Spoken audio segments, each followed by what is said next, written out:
Microsoft has a track record of acquiring promising studios and franchises only to mismanage them into irrelevance. I mean, look at what happened to studios like Lionhead, the guys behind Fable, or Ensemble Studios, the dudes behind Age of Empires. Instead of fostering creativity and supporting these developers, Microsoft's corporate oversight and greed often leads to rushed releases, underfunded projects, and eventually the shuttering of once thriving studios. They don't just ruin games, they kill entire creative teams. Crackdown wasn't just a victim of bad sequels, it was another casualty of Microsoft's inability to properly handle its own IPs. We're here to light shit up. But back in the late 2000s, there was a wave of superhero games coming out. You know the ones, Infamous, Prototype, those being the first to come to people's minds, but I like to think it all started with Crackdown. The first original Crackdown came out in 2007, a mere 2 years before the launch of Prototype and Infamous. The game had this weird chaotic blend of cyberpunk and superhero energy that kinda made it stand out, especially for its time. Sure, people would love to compare them because of the close release dates, but I'd like to argue that Crackdown was the first one that kicked the door open. Now, in 2007, I was a child, so I didn't play this game until I was in middle school, but when I first played it, I was hooked. Something about being a superpowered badass cop and the chaos of the game really got me. The game was a big deal at the time too, with almost 500,000 sales in the first month alone, and 1.5 million later that year. The second game piggybacked off to the success of the first game, but it wasn't as good, and it was pretty much a disappointment to most people. But I wanted to talk about how the game completely fell into obscurity, going from being a major Xbox exclusive to being dumped into the free game section on the Xbox store. They even brought in Terry Crews to try to revive this thing, but it was no good. It was game over. And in this video, I'd like to go over how Microsoft killed this franchise. Let's start with Crackdown 1, arguably the best in this trilogy. The game takes place in a crime-ridden coastal metropolis called Pacific City. You play as a genetically modified super cop working for an elite enforcement group literally called the Agency. And what does the Agency do?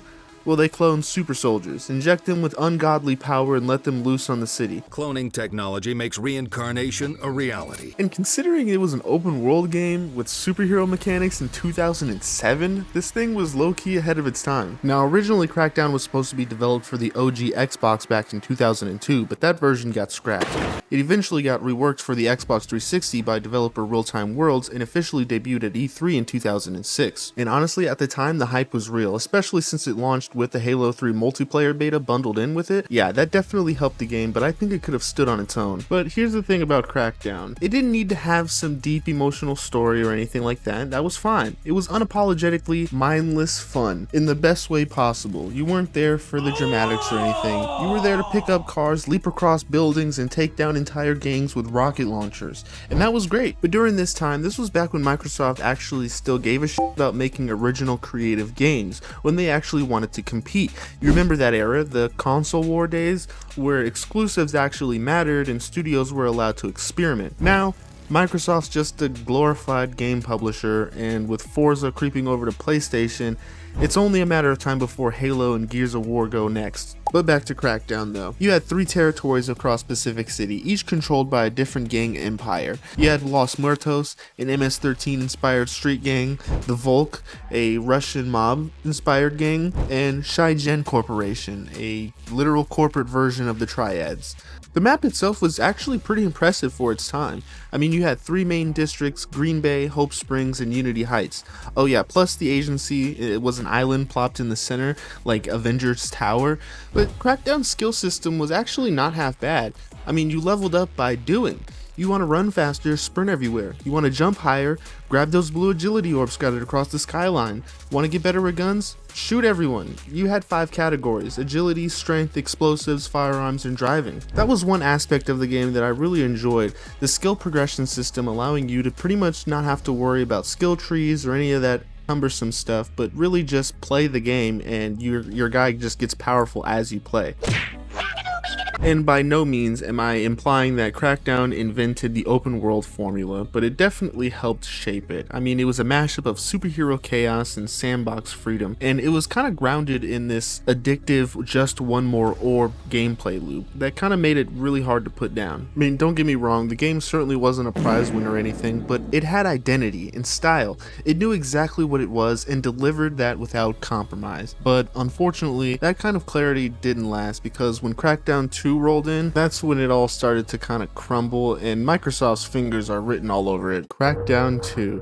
This is where Microsoft's grubby, money-hungry fingers really started f***ing things up.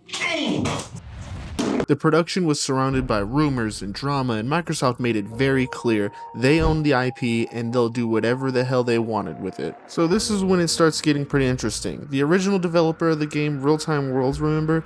They got kicked to the curb. Microsoft completely dropped the ball when it came to greenlighting a sequel, and by the time they did, Real Time had completely moved on. In fact, one of the producers, Phil Wilson, literally said, quote, "Microsoft was a little late in stepping up to the plate to ask for Crackdown 2, and by then we had already started working on bigger, better things." So with that, Microsoft handed over the reins to a new studio, Ruffian Games, which sounded like a pretty sketchy decision. I mean, even Colin McDonald, a studio manager at Real Time, said Microsoft would harm an otherwise fruitful development relationship by gambling on funding Crackdown 2 with a startup on RTW's doorstep, for obvious reasons. To be fair, Ruffian Games did have some of the original developers on staff, and they wanted to make a good sequel, but it just did not hit. The direction was way off from what people loved about the original game. I mean, for starters, instead of battling gangs, Crackdown 2 gives you the most uninspired plot twist imaginable, a militant group called the Cell. And get this, yeah, zombies. They swapped gang warfare for tired-ass zombie cliches and pretty much called it a day. But story-wise, the game takes place 10 years after the first game, and Pacific City is now a post-apocalyptic mess. The vibe completely shifted. That grounded, chaotic cop fantasy from the first game, yeah, that was gone. Instead, we got DayZ Light with superhero jumps. I mean, they did add a 4-player co-op mode, which honestly is probably the only real upgrade over the first game, but I mean, even that felt kind of like a throw shit out the wall decision rather than something that was thoughtfully integrated. And yeah, okay, the gameplay loop is still fun and everything. All you want to do is blow stuff up and leap around a crumbling city, but everything else, yeah, that was completely neutered. The world itself had lost its identity and pretty much everything that made it special from the first game. Now, instead of that great comic book vibe and stylized chaos from the original game, everything looked like it was run through a terrible Snapchat filter. The biggest problem with the game, though, was Crackdown 2 didn't evolve anything. If anything, it regressed. The skill system was basically a copy-paste from the first game, except it felt somehow slower, and the same orbs were there. They didn't feel as exciting to collect anymore. And honestly, it's kind of wild because this could have been their moment to double down on the parts that made Crackdown 1 pretty special. I mean, refine the chaos, make the world more reactive, lean into the co-op versus gang power fantasy that put it on the map, but instead, Microsoft played it safe. And what sucks even more is that Ruffian clearly had the potential to make something great, but Microsoft's short-sighted corporate bullshit got in the way yet again. But somehow, it got worse. Because Crackdown 3, that was the final nail in the coffin. Microsoft drove that shit into the ground. Crackdown 3 is by far the worst entry in the whole trilogy. From lackluster brain-dead missions to the completely unoptimized gameplay that felt like a complete regression to everything before it. Everything about this game is just awful. The fact that now we have cutscenes, except they look like cheap Infamous rip-offs, and it feels like they just streamlined the gameplay but in the worst way possible. But this is the moment where everything truly fell apart, not because the game was the worst thing ever made, but because it was supposed to save the franchise. It was supposed to be a comeback, but instead what we got was a glorified tech demo. Crackdown 3 was announced in 2014 with promises that made it sound like the future of open world games, fully destructible environments, next-gen physics, chaos on a scale we hadn't seen before. All of that sounded amazing on paper, but that's where it stayed. Delays piled up, the game was pushed back multiple times. I mean, the devs went radio silent for long periods at a time, and by the time it resurfaced, the tech had either been walked back or completely changed. And instead of showcasing the actual gameplay, Microsoft pulled a move that still confuses me to this day. They brought in Terry Crews. You gotta get the jump on him! No, don't get me wrong, I like Terry Crews. He was hilarious in White Chicks and what was that other movie? Friday, I think. But casting him as a character in Crackdown 3 was clearly Microsoft grasping at straws, hoping his energy and charisma would sell the game when the game couldn't even sell itself. It reeked of desperation. They weren't even trying to revive Crackdown at this point. I mean, they were really trying to meme it back into relevance. But nobody was buying it. Not literally, not figuratively. Reviews dropped, and Crackdown 3 ended up being the lowest rated in the series. And the worst part was that it wasn't even bad in the usual sense. It was just uninspired, boring, it felt outdated. I mean, it had a bland story, completely scrapped gameplay mechanics, downgraded destruction system that only showed up in the multiplayer. I mean, nothing that justified a 5-year wait. The single player campaign was an empty shell. You were doing the same repetitive tasks over and over and over and over again, and the world looked like it was pulled from a 2013 tech showcase.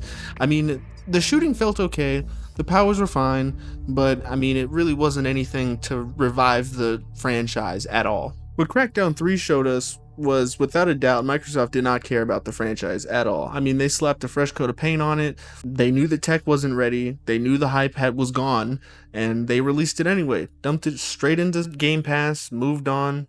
Microsoft had a real shot to evolve the series and turn it into something actually rememberable. Lean into the superhero elements, expand the city, go full cyberpunk or sci-fi. I mean, make the destruction meaningful. But instead, they phoned it in and hoped nostalgia would carry it over the finish line, and it didn't. But after Crackdown 3, there's been nothing. No announcements, no updates, no anything. The franchise is, at this point, completely dead. And that's what really stings, because Crackdown didn't have to go out like that. I mean, it had a pretty unique identity. It had open world chaos, power progression, it had gangs, it had everything you would expect for a game like that to, you know, actually be good. But Microsoft had no vision. They didn't protect the IP, they didn't evolve it, they didn't even care. But if we zoom out and look past Pacific City and Terry Crews yelling in a mocap suit, we see the bigger picture. This isn't just a Crackdown problem, this is a Microsoft problem, a systemic corporate soul-sucking issue that's killed more studios, ideas, and franchise than it's created in the past decade.